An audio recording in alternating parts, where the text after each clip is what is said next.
All right, ladies and gentlemen, my Foxy listeners, I'm really excited for this one. We're going to be talking about how you're networking wrong, but it's not going to be a downer, I promise you, because already before we were recording, I was super excited to chat with Donnie. And I think we're going to jump down a lot of rabbit holes. Donnie, thank you so much for joining us today. Dude, I'm so stoked to hang out here. Literally, the green room conversation and how you found me because of ducks, just fascinates the heck out of me. So I know I think it's gonna be a lot of fun. I can already tell our personalities are gonna get along really damn well. So this will be fun. I'm Tanya Fox, and you're listening to Fox Talks Business Podcast. I started my career in the corporate world, but always played to my own tune and loved to think outside of the box. This didn't always serve me well with the bosses, so I made the decision to become an entrepreneur. And that little seed of entrepreneurial curiosity continued to grow as I branched out into retail, service, and franchise businesses. Now, I have been fortunate to have amazing successes in the last 2 decades, but they did not come without some really big failures and even bigger lessons learned. And that's why I started this podcast, not just to share the failures, but to show you how you can turn every failure into a success. We're going to hear from some amazing humans from around the world that are going to share their stories of the good, the bad, and the motivational entrepreneurial life has to offer. After all, life is too short to make all of the mistakes yourself, so why not learn from each other? And of course, we're going to have some fun, because as I always say, well, you know what? I'll tell you that at the end of the episode. So one of the things I really liked, kind of about your story, and I'm just going to short form it because I'll put the By all long form means. on our blog thing. But one of the things I really liked is, of course, like most entrepreneurs that I've met kind of started in the corporate world, and then you decided, hey, like I'm just going to kind of start my own business. But what I love is that you're not shy about mentioning how, like, you started your business like so many people do with an employee mindset. Can Yep. you talk to us a little bit about what that experience was like when you Yeah. realized? Dude, so for you don't realize, I mean, I was a straight commission sales guy most of my career. And if anybody would have asked me, I would have said, "Hey, I have freedom. Like, nobody tells me what to do. I hit my numbers." What I didn't realize is that was absolutely false. Literally, everybody was telling me what to do all day long, every day. I still had quotas to hit. I still had things to do. And when you work for somebody else, right? First of all, excuses come easy. Like if your Yep. numbers are down, you can blame marketing, you can blame sales, you can do this. Once you start a business, there's nobody left to blame. Like, if your sales are down, well, go sell more. If your Yeah. marketing sucks, well, go fix your marketing. So, I didn't understand that for the longest time. Well, 6 months in my business, I almost lost everything. My wife's Jeep was repossessed. We almost lost a farm to foreclosure. Wife cashed in her 401k to save everything and get her Jeep back. Um, it was around that time that I reached out to a buddy of mine, mentor of mine, who ran several businesses, exited several businesses, and I said, "Hey, I really don't know what the hell I'm doing, but can I sit down with you, explain what my business is, and maybe you can give me a few pointers on what I should be doing?" She said, "Fine." So we met for cocktails, and I get done explaining my business at the time to him, and he just starts laughing hysterically. Now, this is a really good friend of mine, right? And I'm like, "Wait, why are you laughing so damn hard? I'm like pouring my soul out to you about my business." This is What? everything I am Right, right now right, in this right. conversation. Dude, I'm like, if this doesn't work, I gotta go back and get a job. And he finally catches his breath and he looks me dead in the eye and he goes, "Donnie, you didn't build a business. You built a really shitty job for yourself." And I said, "What does that even mean?" He goes, "Everything you described is exactly how an employee would build a company. And what you've done is you've created a business where only you can do everything in a business, right? And like you have to be an integral part of the business." And he goes, "The biggest thing you have to understand is a CEO never thinks in how, they always think in who. Who can get this done for me? And your entire business model is built on how can I get this done?"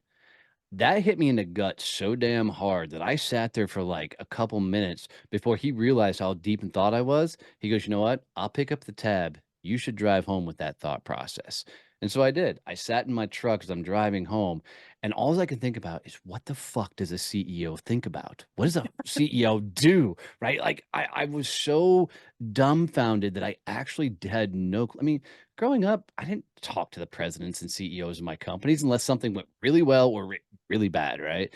Yeah. So I had no clue. And so it started this entire reframe for me of, okay, how do you actually think like a CEO? How do I get out? Because as an employee, it's if it's got, if somebody says, hey, get this done. If you don't do it, you're reprimanded, Yeah. right? When you run a company, nobody's saying, hey, go do this. Now you got to figure that out. So it's probably the most difficult transition mentally in my life to go from an employee to an actual business owner. It's tough, really Yeah. tough.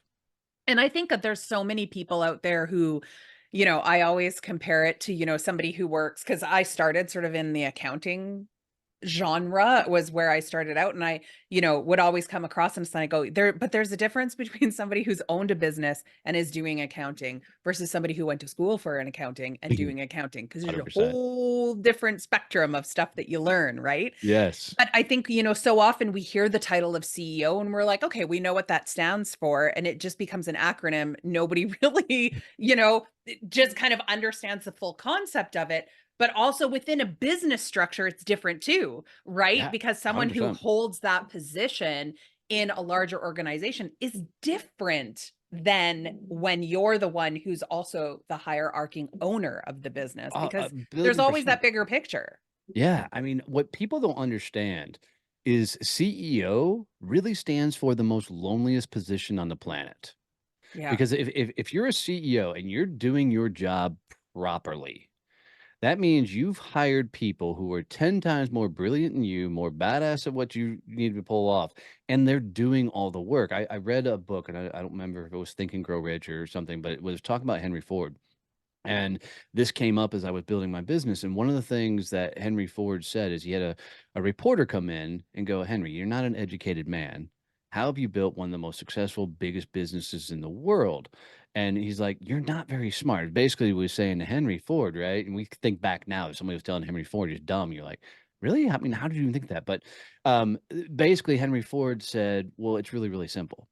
If you ask me an accounting problem or question, I hit this button. And I have the top CFO in the freaking world that'll walk into my office right now and answer that question. If you ask me a marketing question, I'm going to hit this button. And the top marketing minds in the world will come straight to my office.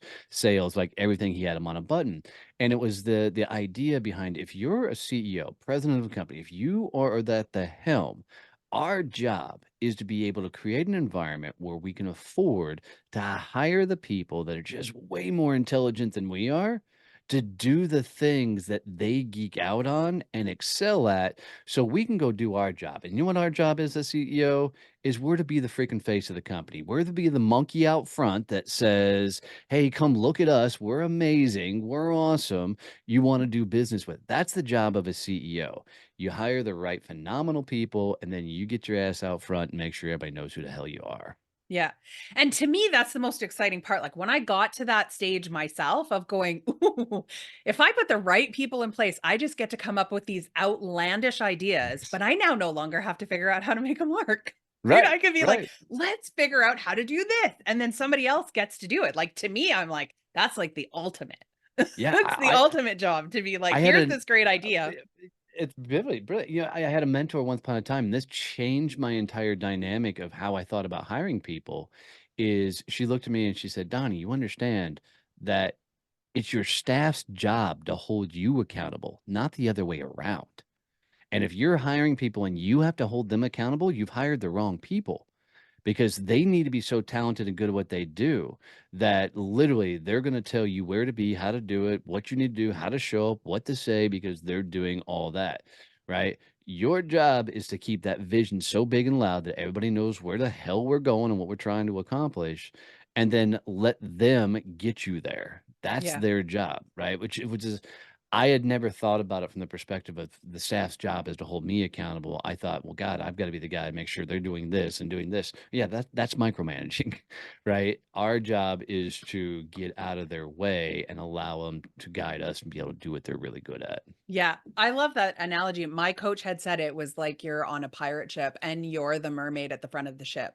You're crucially important. Everybody thinks that you're the reason the ship gets to the other port, but the truth is it's everybody on the ship who's doing all Yeah, of the that's a work. great analogy. Just stand up there and look pretty. Yeah, Don't look I got that all in right. spades, right? Yeah. I'm good with that.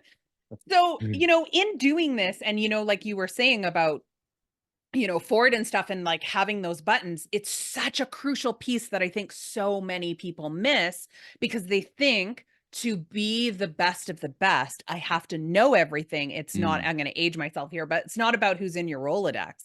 Where I've always said it's really important who's in your Rolodex right. because being able to be that referral person has brought me way more business when I started to realize if I'm the go-to person, if I become, the phone book, or if I become the easier Google search for people, I'm getting like they're coming to me Yep. first. I'm their first Yep. point of contact.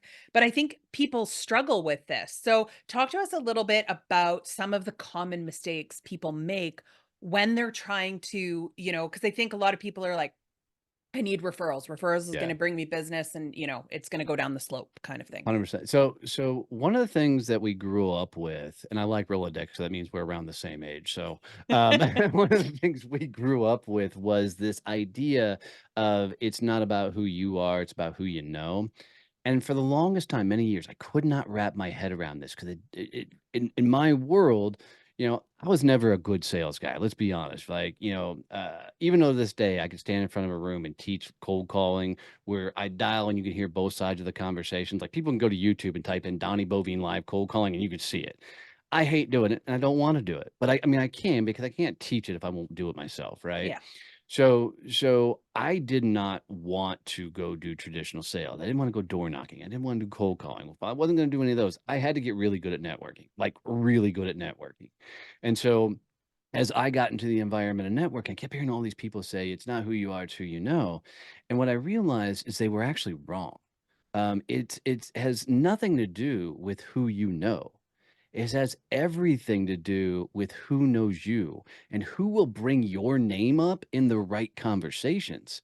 And once you understand that dynamic and you make that dynamic shift, now you got to start looking at your marketplace and you got to start looking at your network and go, well, shit, how are people actually bringing my name up? How are people actually talking about me? Because look, they're going to be telling a story no matter what.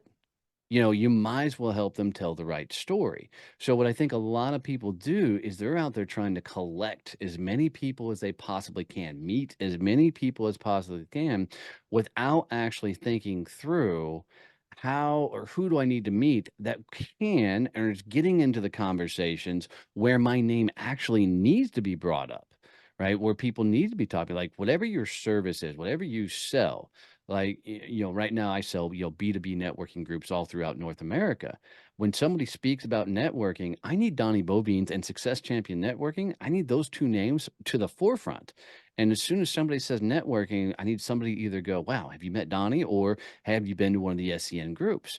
And if they're not doing that, then we haven't positioned ourselves right in the marketplace for people to talk about our names and to bring our names up.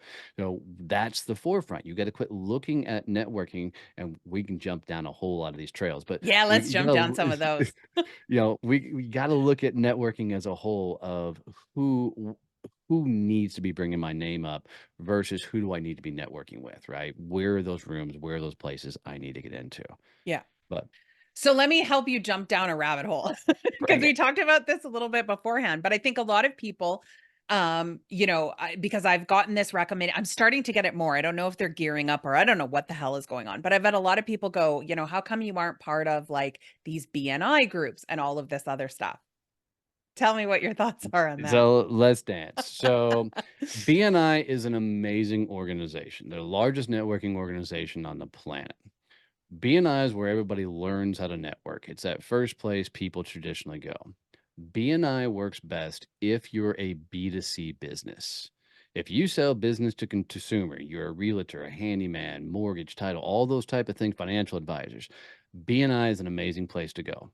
If you sell B2B, BNI will never work for you. Mhm. Like if you're selling, IT services or you're selling telecom or you're selling software, the, the B2C people, they just don't get into the conversations with people to be able to open doors for you. So it becomes very one-sided. The reason I don't do a lot of those groups and the reason we created our own set of groups is people don't understand what networking really, really is. So let's break down networking. Networking has nothing to do with getting clients or getting referrals.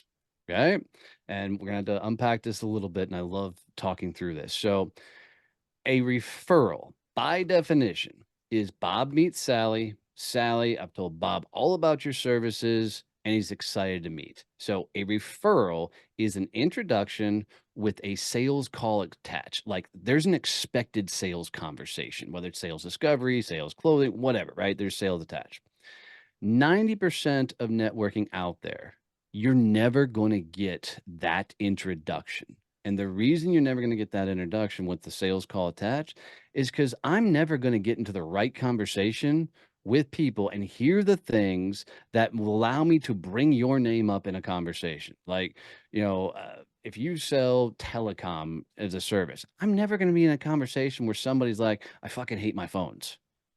Right? Right. I'm never Yeah. gonna I just don't talk to clients that way. So, what networking is about being able to be introduced to the right people, the right places, and the right opportunities, okay? So, if you think about it in that regard, you're not networking to get introduced to your end client. You're networking to get introduced to your network's network. And here's what I mean. So Tanya, remind me, what is it you sell? What's your business? I'm a service-based business, so a year-long coaching group. Perfect. So your ideal client is who? Entrepreneurs in business over 3 years. Beautiful. Entrepreneurs in business over 3 years. If you were to think about like one of your top favorite clients of all time over the history, what industry are they in? Your top, like one of your most exciting clients you've ever had. Most exciting ones I ever had. Restaurant. It was fun to play. Perfect. All right, Yeah. cool. Perfect. Let's go with restaurants. So, what I typically teach is people to draw a triangle out on a sheet of paper. In that triangle, you put yourself at the top, right? Just put you. In the middle of that triangle for this conversation, we're just going to put restaurants, okay? Right? And they're in the dead center because that's who your end target you need to get to, right? I'm never going to have a conversation with anybody who's targeting and trying to go after restaurants. It's just never going to happen. It's not Yeah. my client base, okay? However, there are industries that restaurants are their primary target on a regular basis. So, who else sells to restaurants that would not be direct competition for you? I usually get in with because it's more like tavern based, Yep. so suppliers, so liquor Yep. suppliers, food suppliers, um POS service, systems. yeah, the service, so like electrical, plumbing, like those Yep. kinds of things. So Those are, now, yep, perfect. So if you look at that triangle and we say, okay, so if I need to get through to restaurants, I need to leverage my network to get introduced to people who are also selling to restaurants. So now I can go, okay, cool. Who do I know that's in the POS or the computer world? Maybe it's MSP, IT, telecom, something like that. Or who do I know that's on the service side thing? Like who do I know that's a liquor distributor or a food distributor, right? And you put those two people at the bottom of that triangle. So when you go network, it's not about going, hey, I do a 1 year coaching program. You go, hey, I do a business coaching program, and I'd really like to meet anybody you know who's in a food service, anybody you know who's in a liquor service, or anybody who's in a POS or telecom, those type of spaces. And the difference of that dynamic is I don't know anybody in restaurants. But you know how many telecom companies I know, how many POS companies I know, right? I know a droves and tons of these people. In a very short instance, I can instantly introduce you to these companies who have your client base. And what's really cool is as you tell me these industries that also sell to these restaurants, right? You don't necessarily have anything to sell them. You could, I'm sure, right? But they're not your target. So now you get introduced, and let's say I get you to a POS company. Now, this POS company, they're not going to automatically say, oh, let me introduce you to every restaurant that I have, yeah, right? Right. So now we've got to build a relationship. And the best way you build a relationship is you take them through the same process. And you go, okay, POS company, who's your favorite best client? And they put down and they're going to say maybe some XYZ tavern, right? Same yeah, process. And yet, cool. Who else sells to that tavern? And they're going to say, well, I need distribution. I need business coaches. I need everybody. And next thing you know is you have a very similar triangle that looks almost like yours. And you're like, cool. And as soon as you figure out those two industries they need to meet, you instantly go, cool. Let me introduce you to Bob, Sally, Timmy, Mark, and you make 5 or 6 introductions to those people. Now, we know just over based off of networking history over the years that as soon as we open a door for somebody else, right, some light bulbs start going off for them. Like, oh crap, they're opening doors for me. Right now, you need to understand you're not making a referral here. You're not saying, hey, go talk to this company because they want to buy your services. You're saying, Mhm. hey, you guys are both targeting the same end user client, right? Let's, go figure out how you guys can partner up and go after the same client. Maybe you can open doors for each other. Once you make 4 or 5 introductions, to that, now you look at them and go, I love working with taverns. They're like one of my favorite ones to work with. Here's a couple of taverns I work in the past. Do you have any taverns that you'd be comfortable making an introduction? Once again, I'm not asking for a referral. I'm not saying open the door to say I need the introduction. Odds are, after you've done 4 or 5 introductions, they're going to go, actually, well, yeah, let me get you over to Sam who runs at whatever tavern. As soon as they give you that introduction, you have to immediately open one more door for them. And you have to make one more introduction for them because what happens sometimes, people are not used to networking at this level. What they're Mhm. used to doing is the BNI where it's all made up referrals and horrible introductions and the like, right? So they have now given an introduction, and odds are it's going to be to one of their clients, that they have a relationship with. So now they feel like they've put a little skin in the game. So when they do that, they've just made themselves somewhat vulnerable and uncomfortable. So as soon as they introduce you to that end user client you need to get to, you need to immediately go, you know what? Thank you for that. Let me introduce you to Mike, Sam, Steve, and you make them more introductions. It makes them okay in the process. So it doesn't look like you're taking from them or trying to take advantage of them or anything. It makes them okay. And what you're going to find is the more you focus on in networking, how to get to the people who are actually selling to your best clientele, it'll change the dynamic of networking for you forever because one introduction can turn into thousands and thousands of referrals. Where if you focus on how do I get the referrals, it's gonna turn into one transaction, one deal, and that nothing else may come from that. Does that Yeah. make sense? I know I went on for a while, but No, it does because I think, this was something that, was definitely an eye opener for me long ago because I realized that who I really love to work with never admit that they need help. 100%. Right? Like, Yep. nobody's ever going, "Yeah, I don't have passion in my business anymore, and I don't really know if I wanna," like, nobody's having Yeah. those conversations, right? It's all behind closed doors, so it was, really kind of digging down and going, "Okay, like, I'm not gonna be able to just walk up and talk to them because how many people do that in a day?" Yep. If you even think of your own inbox, how many people are constantly trying to, like I just had one this morning where a guy's like, "Love your stuff, love your podcast and your website. Here's all the shit about it." Like, I was like, Yes. "Dude, what the hell?" Yeah. Right? And but I think, we so get stuck in the one for one, Yep. that whole marking it off. I gave you something, you gave me something. And, and I find that that is so damaging because 100%. then one, you're constantly keeping track, right? Like Yep. it's it's like the metrics, right? Like, I had a girlfriend who's like, "Oh my god, this many people looked at it," and she's like, "How many people, like, looked at your post?" I'm like, "I have no idea." It's just not my thing, right? Yeah, absolutely. And I think there's a place for it, but I have somebody again, like you were saying before, I have somebody who does that. Like, "You worry about that. I'm just gonna put shit out, and then you tell me if it's right or wrong, and Yes. then we'll just kinda go from there." So Well, when people are trying to when they're starting off on this, I think it can be sort of intimidating for them to do this, to sort of think of this structure. Is that sort of one of the reasons why you started this, the yeah. group, to help people navigate this new, it's not really a new way, but new way to them? So we're focused on the same client. I want the somebody who's been 3 to 5 years. So we really like those corporate escapees, right? Like they had success in corporate America. They've jumped out, launched their business. They're 3 to 5 years in. They've done the BNIs, they've done the chambers, they've done this, and like, all right, there's got to be something fucking better Yeah. out here. Is Like this what it is? Is this right, it for the right, rest of my life? right. This is So not at what the brochure said.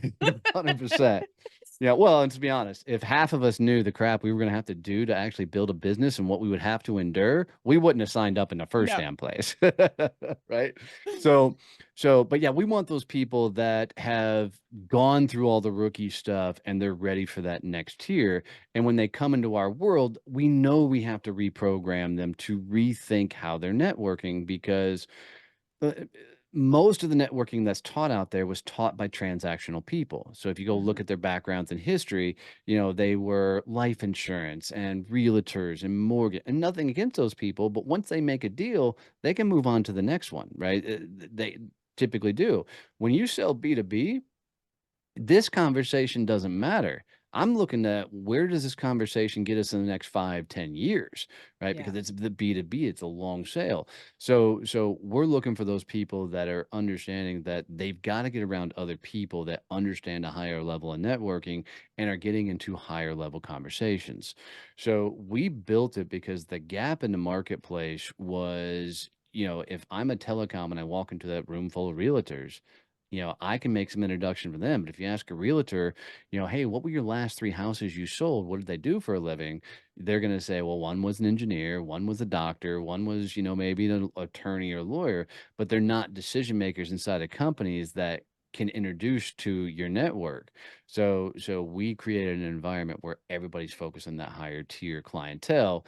And then we teach a lot of these philosophies in there because they're used to going to lay tip and BNI and all these places that have these quotas on, like, you got to give 7 referrals a week and you got to give, bring 20,000 guests. And if you don't, it's like you're on Game of Thrones and they're yelling shame behind you as you're As soon walking as down the they freaking told path. me there is a fine, I was like, "Out." They're like, Yep, "No, I'm no." And I'm gone. like, "Out. I don't pay fines."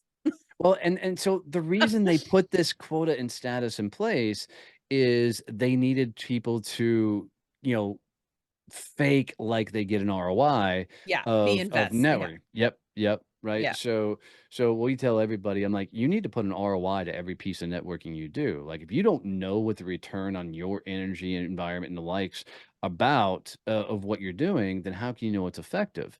So we tell people that, but when you look at ROI, there's a lot of different levels of ROI you can look at. It can be return on investment. It can be return on introductions, which is one of my favorite ones. Does this group get me introduced to the opportunities to get on stages, podcasts? Does it get me introduced to places I couldn't elsewise get into? Does it, grow my environment? Does it give me access to people I wouldn't otherwise get access to? Right. So there's a lot of ROIs, and you've got to be looking at it from that perspective. And most networking, in addition to all this, is taught from, well, this is your network. You can't go anywhere else and play. These are Yeah. the people you have to network with. And I'm like, fuck off.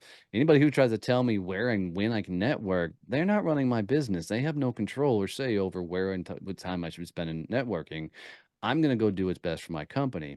And if you're only networking in one place, it's a surefire way to lose, because you're never going to meet enough people to be able to make networking effective for your business. If you're B2C, you can. B2B, you can't. Yeah. Well, and I think it's really truly about the conversation of what you can give. And I talk about this a lot in collaborations because people go, I want this. And I'm like, doesn't matter. Nobody gives a Yeah, shit what you want. absolutely. Nobody gives a shit what you're going to get out of it. Nobody gives a shit how great you think it is. Like, really, everybody's all out on out for themselves, Yep. and that's not necessarily a bad thing, but it's, it's that learning to understand that it will come back, right? Whatever you want to call it, karma or whatever, it does make that trip back. But sometimes I think we're in a world where immediate gratification has become this, like nobody's willing to wait anymore. And I've had some people that I've made connections with that I thought, wow, like I put a lot into that, like a year or two or whatever. And but then all of a sudden that person would come back, and I've kept that relationship and kept that conversation going, and then they come back and throw like these amazing leads that are like, yeah, just here, take my money. And I was like, holy shit. Like, this was so easy, right? For But it's sure. it's learning how, like you said, especially when you're B2B, it's a long game. It's not a Yeah. short game because you're not just taking one person and going, "Okay, thank you. Our transaction is now over." This Yep. is a continuation thing, that game that you're playing because you want to keep them in for a little bit, right? Absolutely. Well, and I think a lot of people, we were raised on, and we can just call it what it is, the giver's game mentality. And Yeah. even Ivan Meisner's coming out and said, I wish they wouldn't have grabbed on to giver's gain, because that philosophy literally means I'm giving to gain. Yeah. Right. No matter, I know that they put the spin on it and everything else, which is fine, but they're saying I give to gain. When you give to gain, it's a surefire way to lose. Yeah. But what happens to most people, and I'm sure some of your listeners listening, they're the people that are like, dude, I keep giving and giving and giving and giving and giving. I never fucking get anything back. And here's the problem. If you only give, you're going to be taken advantage of, right? Because people do not understand real reciprocity. They don't understand, that they should be opening up doors for you as well. You've got to create the environment where you make it okay for them to open doors for you. So instead of creating a giver's gain world, we do the 5 Gs, which is give, give, give, get, give. But you have to take for the network or it's going to take advantage of you. So what we tell everybody is in every conversation you have, you should be willing to make 3 to 5 introductions to people who are synergy partners or referral partners or opportunities for them, maybe getting in the right rooms and places, those type of things. You should make 3 to 5 of those type of introductions every conversation. Unless the person's a jackass, right? Then we get it, right? Don't open doors for them. But if you focus on every conversation you get into, who can I introduce this person? Who can I open this world up to? And you make 3 to 5 introductions, then you have earned the right to ask for specifically what doors you need to be open for you. And not tell people all the time, they're like, well, how, Donnie, you've made me 4 or 5 introductions. How can I help you? And I said, well, I'd love to meet the podcasters, And oftentimes, if you're in this kind of B2B space, people are like, I don't want to know any freaking podcasters. I'm like, can we try something? They're like, sure. I'm like, go to LinkedIn, type in the word podcast, click on first connections. And every time they're like, oh shit, I didn't realize I was connecting to so many podcasters. I'm like, are there anybody on there that's a business oriented show that you would be comfortable making that introduction? And they're like, yeah. And as soon as they make that introduction, I'm going to instantly right then go make another introduction for them because they're not used to this level of networking, right? And a lot of people are not programmed to or wired to network at this level. So this creates an environment where I'm going to give, give, give, give, give, but I'm also going to specifically tell you who I need to be introduced to and gently walk you through a process to make sure I get that introduction. And then I'm going to give it right back to you. Yeah. Right. And it changes the dynamics. But we were raised in this world of let's go do one-on-ones and let's spend a half hour just getting to know each other. No, there's no point to that. Let's go do a virtual coffee. Let's sit down and go, you know what? I'm sure you have an amazing company. I'm sure you guys do some awesome things, cool background. Who are 3 to 5 people that you really need to meet that would actually impact and change your world, right? What industries are they in? Let's go right into making introductions for each other. Let's take 30 minutes down to 15 and see how many doors we can open. If more people would focus their conversations that way, it would drastically and dynamic change their entire business and they would really start rocking and rolling. Well, and I think too, I love the point that you said, and I want to drill this home for people is that I think a lot of times people, are in that give, give, give, but they forget to ask and then they get Yep. pissed off, right? Yep. And I'll make my husband happy right now. It's like a wife, right? Who's like, I just wanted you to know. Like Yeah. they don't know. Yes. I hope he doesn't listen to this episode because he'll be like, I'm you just like, said it. I'm like, But can I I think play this it's for my wife? true that sometimes we feel like we can't ask. And a lot of people are like, God, I wish I could just meet this person, but they never say to somebody, hey, how can I help you? Or when somebody asks the question, I think the other thing too is I have learned that I need to have an answer when someone says, I can help you, besides something like, oh, no, like just sharing this is good. Like have like a concrete, this is what I need. Because I think if people are asking, it's okay to answer if they're asking the question. 100%. Well, and we've been programmed over the years to say, no, no, no, we don't need help, right? Yeah, And yeah, I'm slough it off. good. That's the way we've been trained, brought up, and everything. And so a lot of people are saying, "How can I help you?" But they don't actually mean the words. Yeah, So it's like, if how you are you? yeah, 100%, right? So if you don't guide them through a process to actually get them to help you, then you're going to get really, really, really frustrated. So, like, I had a young lady come to me last year that did college prep work or basically tuition assistance for families. Okay. And she got referred to me because she was so frustrated. She's like, "Look, I do help people, save money, get their kids through college. Maybe it's changing colleges but nobody will send me a referral introduction to anybody. And I said, do you know why? And she goes, not really. I do a great service, but nobody will refer me. And I said, because nobody wants to admit they can't afford to send their kids to college, right? That's just not a conversation Yeah. they're going to have out there. Same thing with like your clientele. Then nobody's going to say, I got no joy in my company anymore, Yeah. right? Just, Yeah. they're not going to say those I'm things out there. struggling. Right. It doesn't, Right.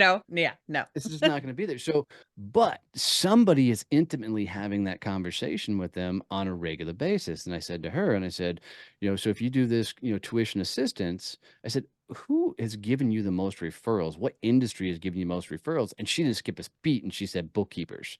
I said, really? Why bookkeepers? And she said, because inevitably, as we're looking at the books and everything else, the conversation comes up. They got to make sure they have enough set aside for kids' college. And I looked at her and I said, well, what happens if you meet 100 bookkeepers before the end of the year? And she goes, oh my God, it would drastically change my business. She called me up 3 weeks before the end of the year and she's in full tears when I jump on the phone with her. I'm like, are you okay? She goes, no, no, no, I don't understand. I got to say thank you. You tripled my business. And I said, tell me more. She started going out and what she started saying is, I help families with tuition assistance. I'd love to meet your bookkeeper. And she said about every third bookkeeper she met had clients ready right there available for her. So when somebody says, "How can I help you?" You need to have those industries that you can be introduced to that are having the conversations with your perfect clientele at the ready. And if you can, somebody says, "How can I help you?"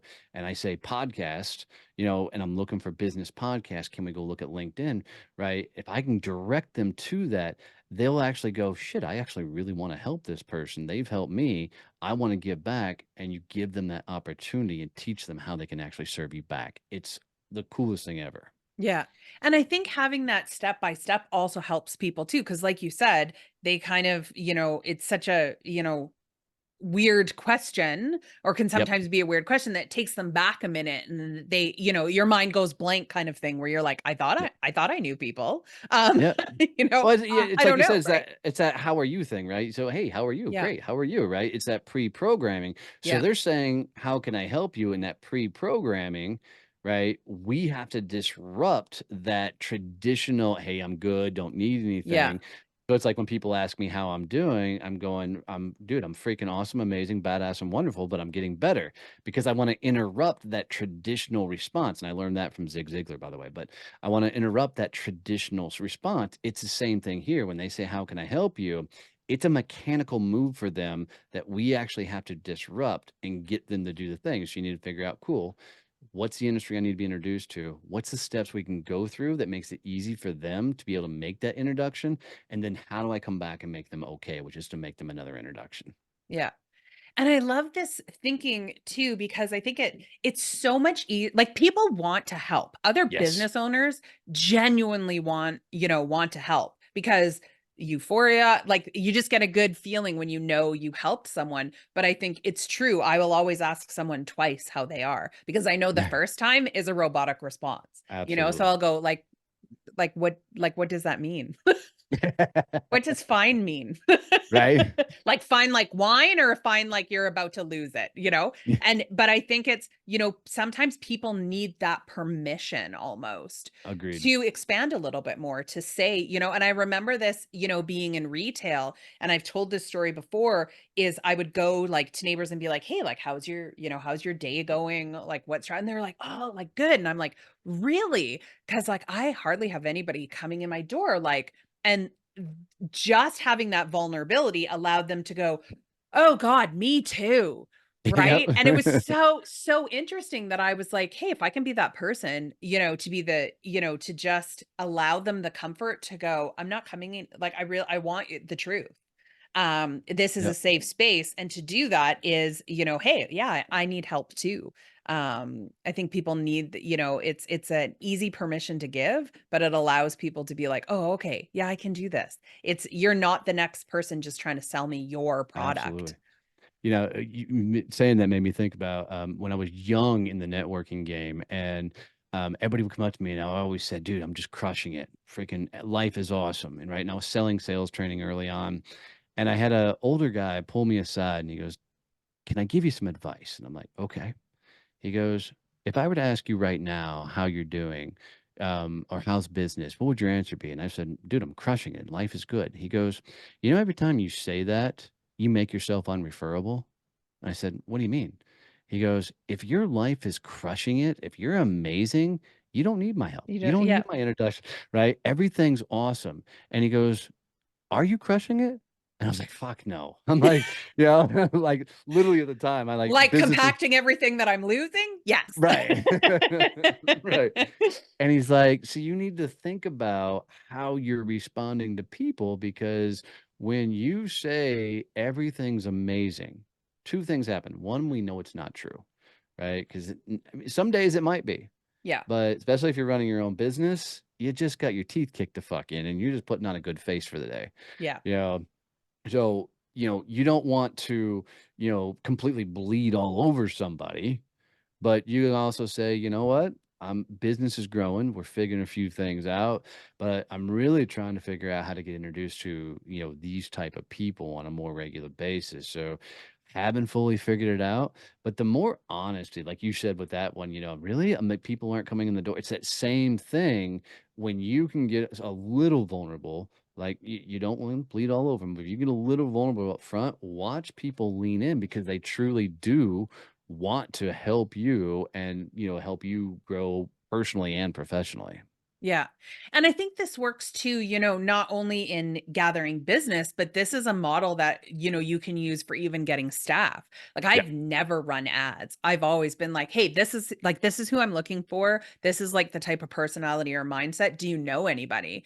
And I've far loved my employees when it was someone's like, oh, I know somebody who would be really good at that. Then it's my Yep. job to go and vet them, right? Which is Yep. like more fun. Because let's be honest, anybody who's like, I ask my staff, like, do you remember when we first met? And they're like, yeah, that was like, I was like so excited when you called me up and said, hey, I heard you were really amazing at this. Like, how can I steal you? And that's like what I would say. How can I steal you? What is it going to take? And all of them said it just made me feel like really special, right? And I think we forget that in business is that, whether it's looking for an employee, whether it's like growing your business, people want to feel special. They want to feel like you actually do need them. They're not just your step up the ladder and then you're going to ignore them. Yeah, it was fascinating. Last year I did a keynote down at an event in Atlanta, and after I came off stage, there was a gentleman who was speaking the next day's keynote, a guy named Brad, and we got talking, and we got to watch the room and how people were working this room. And in that room, there were 7, 8, and 9-figure earners in there that were just doing some really, really, really amazing things. And as we watched and observed the room, you could tell the people that approached these 9-figure earners because they stuck out like a sore thumb, right? You could watch the people approach them that had found some success in their life as well, and you could tell the people who hadn't. And the people who hadn't found success in their life, they came at them. Like Right. you could see it, right? And so they came very loud, very boisterous. And you watch the 9-figure earners every time they would kind of slowly step back and distance themselves in the conversation. Somebody who had already found success would walk up to that person, and there was this mutual respect that happened. You could watch the body language and everything else, and the best way I can put it is game recognizes game. When we show up in the world and we're trying to unintentionally convince everybody that we're doing the right things and we're amazing and life is good, everybody knows it's not the truth, right? So one thing Brad told me that day that's changed my approach ever is he said, everywhere you are, you have to be the student. The most powerful person in any room is the most quietest person in the room. And so it's fantastic for me now to do a lot of people watching because you can instantly tell the people who are trying to fake it till they make it, or the people who are trying to convince the room that they're awesome and amazing because they're the most loud, boisterous people out there, or the people who have done it. They've already got the skins on the wall. They don't have to convince or prove anything to you. So, what I want people to wrap their head around is don't spend so much time trying to convince people that you're the most amazing company on the planet, that you're the best networker on the planet, that you're the best salesperson on the planet. Be humble. Go be the student. And sometimes, the best thing we can learn from people is 100% what not to do. Mhm. Well, and So, I think it's important because I think, especially for those that have been in business for a little while, and who are those podcasters and those speakers tend to forget that, because you're used to being like, you go and you keynote when you speak somewhere and you keynote, you kind of are the center of attention. Like everybody's coming up to you. It's like super easy. But I also like going to those conferences where I am a no name, like I'm just Yes. someone in a seat, because it's interesting to watch like what's going on right now. Like what Yep. are people doing? What are people talking about? And it's interesting, and from somebody who talks for a living, sometimes you need that reminder to shut up. Yeah. Well, and Let's for be me, honest. 100%, and for me, if I constantly find myself in the room where I'm the top dog, I don't grow, Yeah, right? I'm not expanding my personal development. I want to be in the room where like I'm intimidated by the room. yeah, So put me in rooms with nine-figure earners and go, all right, I got some work to do. And I want to be in those rooms. I also want to be confident enough that I deserve to belong in that room, have enough humility to know to shut up and listen and learn while in that room, which is yeah, not always easy for a guy with my personality because I'm a pretty loud center of attention dude. Though it's a learned skill for me to take a step back and go, okay, I need to sit here and learn, and I also need to continue to find these rooms. What screws a lot of people up, they don't understand, is most of those rooms you have to pay to get into. yeah. Right? You're not gonna get invited in those private conversations by finding something free somewhere. You're gonna get invited. You're gonna put some, ducats out, some cash out, to get into those conversations. Yeah. And I think it's important for people to understand that. Like, what is it, like we were talking at the beginning, what is it that you want to do? Are you creating, are you and this always ruffles feathers, so I love saying it. There's an entrepreneur to me, and there's a business owner. Business owner has Yes. created a job Yep. for themselves. They've paid for their job. An entrepreneur is someone who is wanting to grow. Like this is something I'm building something here. I'm creating, an empire, whatever it is that you want to call it. But there's always that growth mindset. And you can be either one. It doesn't matter, but you have to make a decision. Because there is a huge leap of difference between, like you said, the employee who's created a job for themselves and somebody who's like, okay, I want to learn this skill so I'm not just an employee who bought myself a job. Yeah, and I like that definition because I've always said there's a business owner and there's an entrepreneur, and the difference being a business owner wants to build this company. An Yeah. entrepreneur wants to solve a massive problem, right? And usually they're going to build multiple companies. I tell Yeah. everybody, I'm a business owner, right? This is a business. This is where I want to be at this stage in life. I don't want to create multiple companies and solve multiple problems. I have one massive problem, and because most networking doesn't work for B2B, so we're going to continue to solve that problem for the world, and we're going to continue to steal market share from these other organizations, creating that B2B environment. But I'm good at being a business owner in that realm because I want to grow that business. When I'm ready to go solve additional problems, cool. Now we'll move into the entrepreneur space and Yeah. go with crazy like Elon Musk and Bezos and all those guys. That's when we'll go play that round. But right now, I'm good being a growth oriented business owner, growing this business. Yeah. And I think that mind shift is something we're seeing more often. I mean, I've Mm. dealt with it in my son. He was like, they're telling me because he's graduating this year, I've got to figure it out. I'm like, I don't even have it figured out. What Yeah, the hell? no, Why do you need it figured out? Like change, but I think there's so much of this, locked. I see it a lot of my clients. They're like, but I started this. And I'm like, so you can end it, right? Like right, I right. gave you life. I can take it away. Like there's no shame in going, I don't want to do this anymore. I've done it with several businesses of going, it's great, it's successful. I just don't want to do it anymore. Like, let's move on to something else. And I think 100%. people need to start, realizing that they can do that with everything, the way that they've learned how to network, the way that they've learned what being an entrepreneur is supposed to be like. And there's no shame in like changing, and learning is the key part of trying different things, Absolutely. because that's what those high level players are doing, right? They're Absolutely. playing and experimenting and dipping their toes in different waters. Well, and I think it's good for people to hear that 99% of the time, the business you start is not the business you build, Yeah. right? I can promise you, I've had 6 or 7 companies until we've, figured out Success Champions Networking.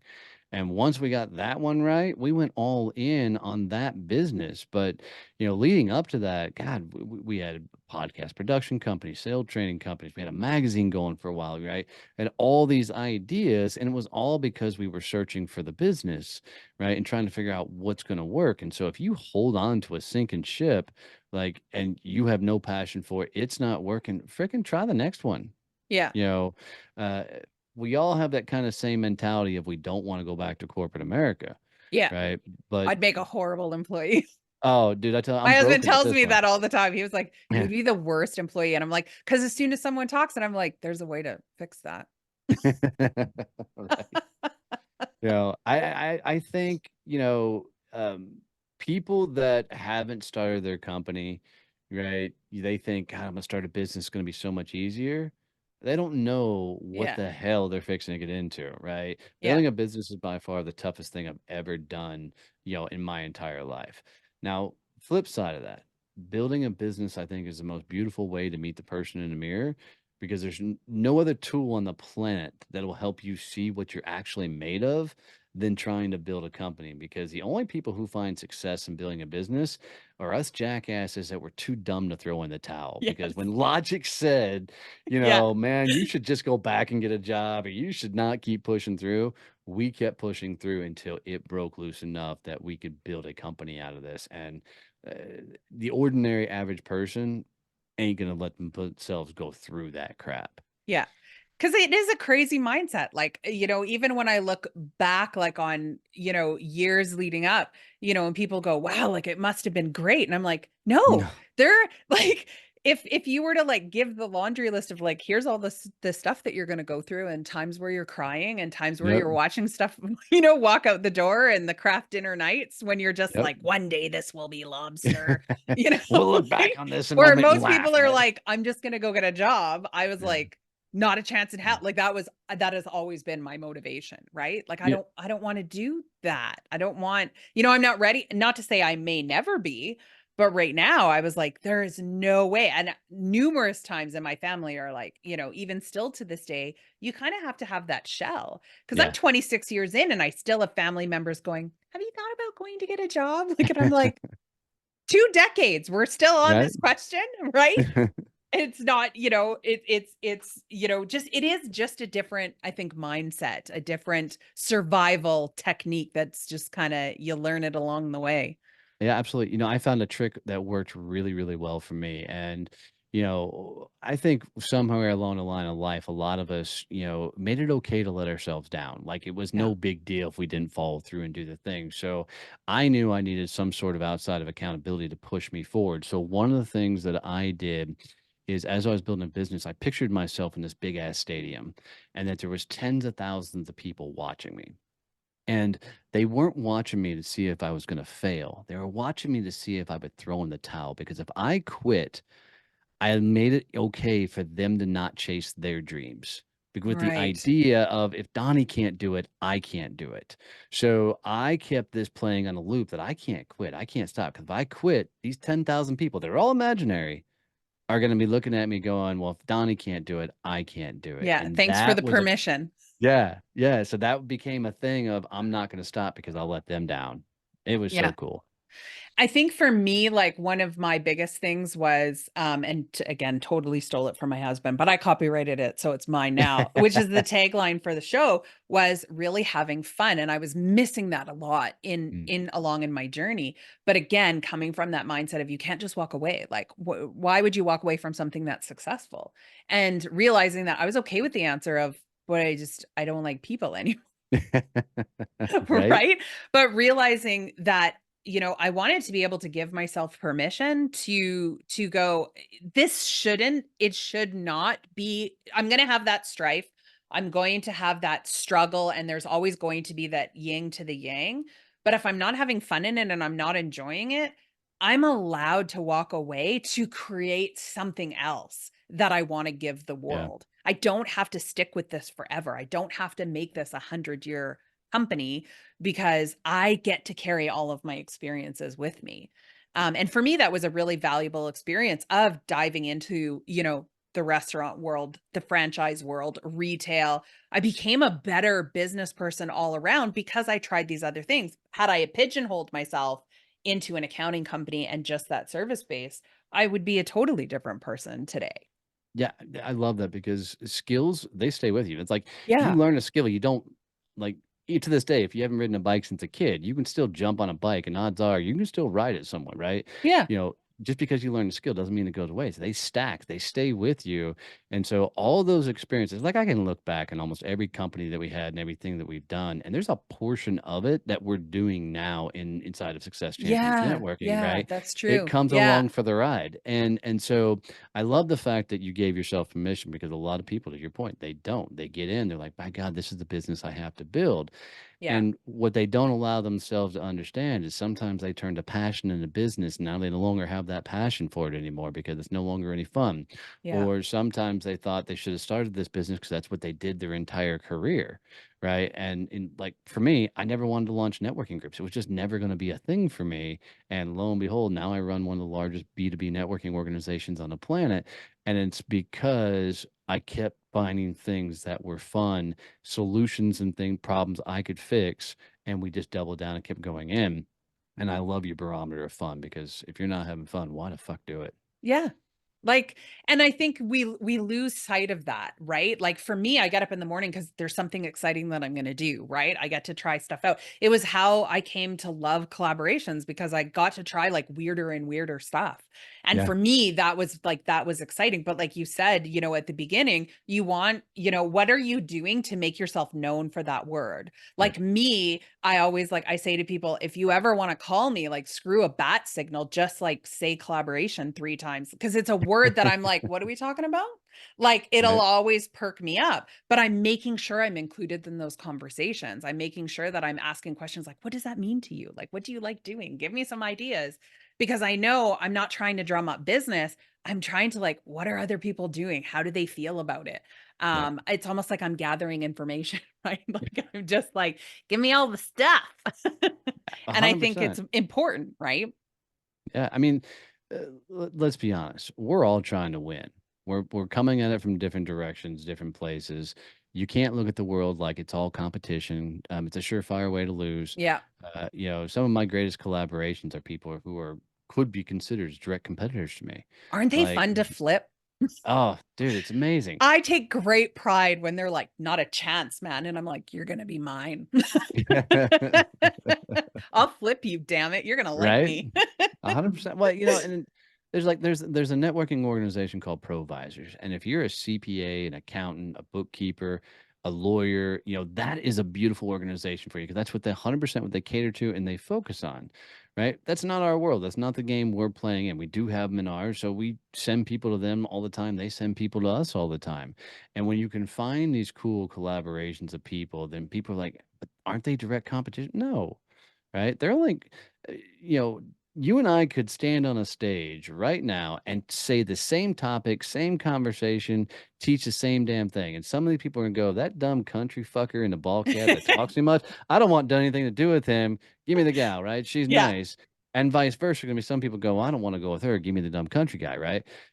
So people are gonna do business with the people they want to do business with. Yeah. You got to look at it from that way. And collaboration makes this world go around. Well, and I think too, like, and I say this often to people is like, your competition is somebody that you want to be friends with, because Yeah. even in the coaching realm, I will definitely, I have like a group of coaches that teach pretty much the same thing I'm doing. Like our structures, if you were to put them just on paper, look fairly the same. But the way we interact is going to be different because we're different people. So I want those competitors in my network because I come up against clients that I'm like, I know you think you would like me, but I am not touchy feely. Like, I'm not going to pet you and Yeah. tell you that I love you and you're pretty every day, but she will. Right? Right. So I'm going to send you to her because you two are going to get along really well. You're just going to like, you're going to be a headache to me. Um, like not rudely, but you're just going to be a headache to me. But this person is going to love you. So for me, I never really think of it as like a competitor trying to get at me. I just think I want to learn more about who you really love. Because if I come up against that person and it's not mine, I now have somewhere else to send them to. And again, I become the information booth because they're going to come 100%. back to me and go, hey, you sent me and I really liked this. Now I need this, kind of thing. Yep. No, absolutely. I like you said early on, I want to be the person that gets a call. No Yeah. matter what it is, call me. Right. I'm gonna have that person. I love the phrase I got a guy because if you're playing the game right, you got a guy that can do Yeah. whatever. Right. And so when you become that person, then even your competition will come to you and be Yeah. like, hey, I'm looking for this. Cool. Let me make a few introductions for you. And if you create a personal brand that is confident enough to open doors for other, and then extremely confident enough to ask for doors to be open for you, it's just magic. And everybody wins in that regard. And it's just the right way to be doing business as a whole. So I think there's a lot of my listeners right now who are kind of sitting there going, okay, I feel like I'm doing the networking wrong for where I'm at and feel aligned with you. So how do they get into your world? Yeah. So go visit one of our chapters. We've got 17 right now across the US. We're launching two more right now, one in San Antonio, one in Austin. But go to successchampionnetworking.com. We have a lot of local chapters. We have three national groups. So if we don't have a chapter in your area, go visit one of the national groups. If you want to talk about opening one of the groups, go there, hit the contact us page, send me a message. Follow me on LinkedIn, DonnieBoivin.com or Donnie Boivin, not .com on LinkedIn, but Donnie Boivin on LinkedIn. Literally underneath my profile, there's a link to get on my Zoom calendar and grab some time with me. I'd happy to walk you through this and teach you this. But successchampionnetworking.com or Donnie Boivin on LinkedIn.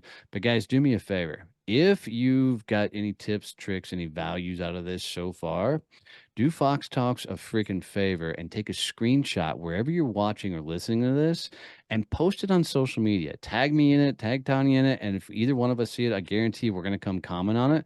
By you sharing this content, it lets her know this is the kind of stuff that you want more of.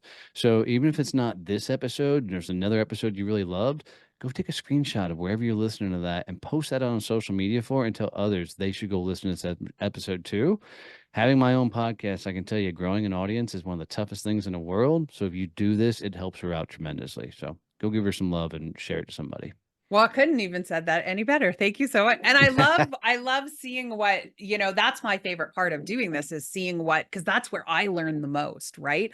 Is when someone's like, they regurgitate some of the information they learned. And I'm like, oh, I never thought of it that way, or I Yes. never thought of looking at it that way. And I think we need to do that more because I think we all have unique perspectives depending on where we are at our stage in business and life. And, I always say to people, when you get a book, or well, I say, when you get my book, dog ear the pages, write in the columns, and then give it to somebody and allow them to do it. Like books should be written in because it's always fun for me to go back and open a book that I've read and go, I wonder why that was so integral for me at that point in my life. Right? Right. It's just such an interesting piece. And talking with you and it just got my mind going too of going, yeah, I've really stalemated in the ask. I'm that person who, is that, I'm flipping the Rolodex and I'm like, I know somebody. But, thank you, because this was a good reminder for me to do the ask and say, hey, I'm looking for this person. Can you put me in touch with that? And I think, hopefully someone else out there who's going, I'm giving, but I'm not seeing an ROI has that reminder of going, have you been asking? Right? So thank you, Donnie, for coming on, Oh, for my talking to honor. me, everything from, ducks to having a conversation. I think this was really important. We'll make sure we have all of the links to where people can find you and the different chapters. And I'm excited to see you. Up in Canada, so just expand out to your neighbors. It'll be fun to We see. got one chapter in Canada right now. Okay. So it's in the Ontario area. So we're slowly starting to move our way up there. Oh, well, we'll make sure that we had definitely have you back on, and I'd love watching this expand. And yeah, I'm definitely excited to dive more in this. So thank you so much for your Oh, time my today. honor. Thank you for having me. Just before we leave, what is one tip that if everybody has like there was so much and I forgot everything, what's the one thing you want people to remember when they walk away or turn off That this episode? Yep. Focus on introductions, not referrals. So focus on getting introduced to the people who are already working with your ideal clientele. So sit down, make a list of all the industries that will sell to your best client in that industry, and then figure out who else is all going to sell to that. And then tell people these are the people you want to meet. Once you're introduced to those people, open doors for them and then ask for that specific introduction to who you need to meet. And then make sure you send them more. One more. One more. There you go. Look at you. You did listen. I I'm proud of did. you. Look at me. I remembered the 5. Love it. Oh, thank you, Donnie. Oh, my honor.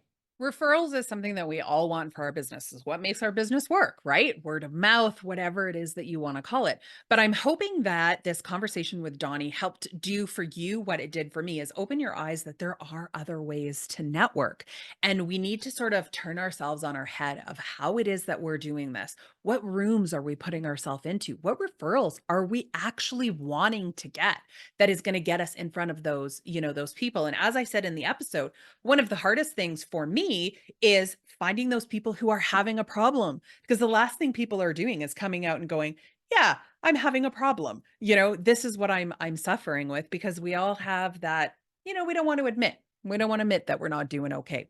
So, are you putting yourselves in rooms with people that are having those conversations, that are the ones that know that information?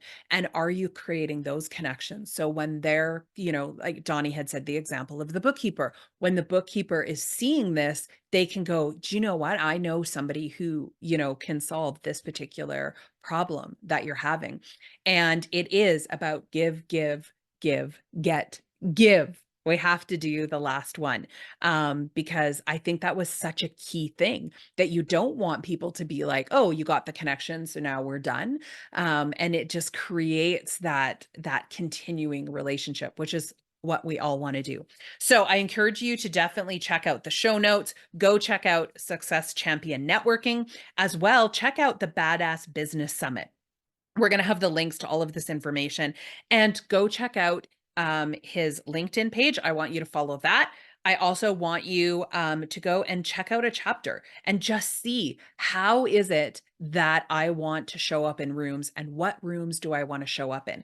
And rewind the episode. I'm going to put a timestamp when he talked about the triangle exercise. That was a big one, and I want to see you do that. So make sure that you're also doing what he said, sharing this episode, tagging him and we're going to make sure that we comment in all of the posts. It's going to give you exposure. It's going to give us exposure, and it's going to let me know, are you connecting with this stuff? What is it that you want to hear? I love hearing those things. I am the one who reads all of my messages. It comes directly to me. You're not talking to my staff. So send me those messages. Let me know what it is that you want help with. What experts do you want? And I'm going to dig into my network or ask for help to get those people to you. And through all of it, when you are doing that networking, when you are getting out there and trying new ways, make sure that you follow my number one rule: have fun. Because if you're not having fun, why are you doing it?